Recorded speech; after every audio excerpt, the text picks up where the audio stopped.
एक राज्य में एक राजा राज करता था। वह एक शानदार महल में रहता था जो कीमती पत्थरों से बना था और जिसमें तरह तरह की नक्काशियाँ की हुई थी।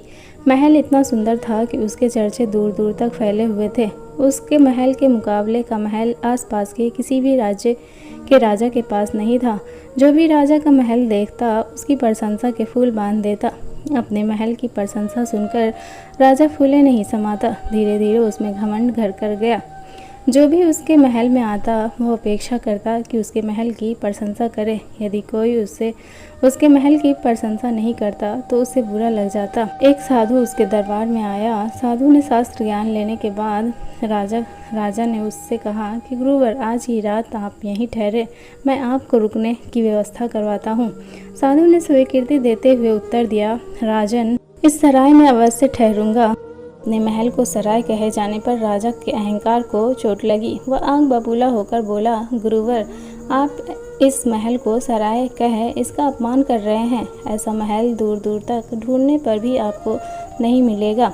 यहाँ ठहरना आपका सौभाग्य होगा, अन्यथा दर दर भटकने वाले साधु के भाग्य में तो एक टूटी फूटी कुटिया भी नहीं होती। कृपया आप अपने शब्द वापस लीजिए। साधु मुस्कुराते हुए बोला, राजन, जो सत्य है मैंने वही कहा। मैं अपने शब्द वापस नहीं लूँगा। ये मेरी दृष्टि में एक सराय ही है। यदि ऐसा है तो सिद्ध करके दिखाइए। राजा ने साधु को चुनौती दी।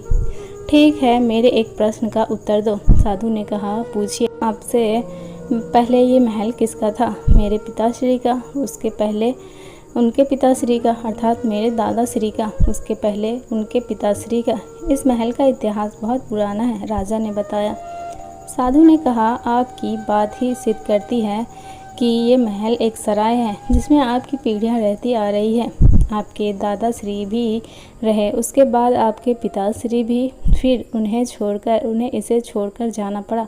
ठीक वैसे ही जैसे सराय में कुछ दिन रहने के बाद उसे छोड़कर जाना पड़ता है, आप भी एक दिन इस सराय को छोड़कर चले जाएंगे। तो फिर इसका इतना घमंड क्यों? साधु की बात सुनकर राजा बहुत प्रभावित हुआ। उसकी आंखों पर पड़ा घमंड का पर्दा उठ गया। वह हाथ जोड़कर साधु से बोला, गुरुवर, आपने आज सत्य से मेरा सामना करवाया। अब तक मैं अपने अहम में डूबा हुआ था। मुझे क्षमा कर दे। साधु ने राजा को क्षमा किया और उस रात महल में रुककर अगले दिन वहां से प्रस्थान कर लिया।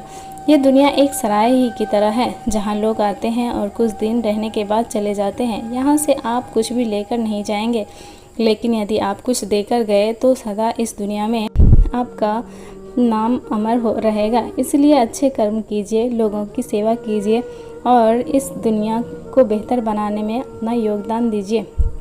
दोस्तों, अगर आपको ये कहानी पसंद आती है तो लाइक, शेयर, सब्सक्राइब करें।